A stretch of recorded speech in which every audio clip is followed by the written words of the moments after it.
forum ini yang bertajuk Voices of Her 2026 dengan tagline-nya Her Voice, Her Power. Jadi hari ini tajuk kita adalah satu tajuk yang menarik, wanita dan politik, bagaimana kepimpinan, representasi dan realitinya. Jadi yang jelasnya pada hari ini kita mengatakan yang kita tidak kurang dari segi pemimpin wanita yang berkaliber, tetapi yang pentingnya sekarang ini kita tidak diberi ruang yang seadilnya untuk terlibat dalam politik ni secara seimbang. Jadi perkara ini telah banyak kali kita bincangkan, tetapi perubahan yang kita nampak sangatlah sedikit. Kerana dari segi pendekatannya kita lebih kepada sukarela.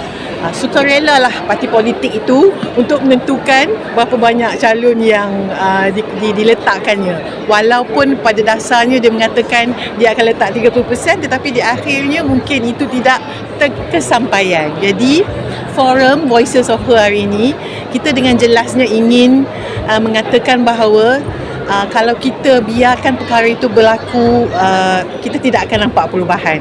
Jadi kita perlu ada perubahan pada struktur, sama ada dari segi dasar dan perlembagaan yang melibatkan sistem pilihan raya dan juga perlembagaan dalam institusi politik itu sendiri. Kalau kita tidak ada perubahan dari segi perlembagaan sistem pilihan raya ataupun institusi politik dalam perlembagaan institusi politik itu sendiri, kita akan lihat pelibatan wanita dalam politik ini kekal pada tahap yang sama, dan mungkin satu dekad lagi kita masih lagi bercakap tentang 13.5%. Jadi itu kita risau dan kita perlu ada perubahan. Tadi Datuk Sri Nuraini pada ucapannya berkata wanita aset strategik negara bukan hanya untuk cukupkan kota. Apa respon? Ya, itulah. Kita tidak ketandusan pemimpin wanita sebenarnya, ya. Kawan, kalau kita tengok apa yang Ketua Pengarah Jabatan Pembangunan Wanita sebut tadi, apabila kita ketengahkan calon seramai 13-14%, kebanyakannya kita sekarang 13% menang calon, ya. Maknanya peratusan yang menang tu sangat tinggi. Jadi ketandusan calon dan penerimaan tu kawan rasa tidak menjadi masalah. Sekarang yang menjadi masalahnya ialah pendekatan sukarela yang kita letak pada institusi parti politik ini.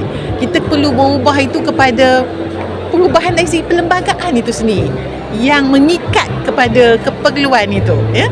Macam ahli panel kita yang berbahagia Nurul Ain ni daripada 30% kelab, dia kata kalau dari segi korporat, bila kita tetapkan KPI, lembaga pengarah dalam PNB perlu 30%, maka itu tercapai kerana semua orang telah menetapkan dia sebagai satu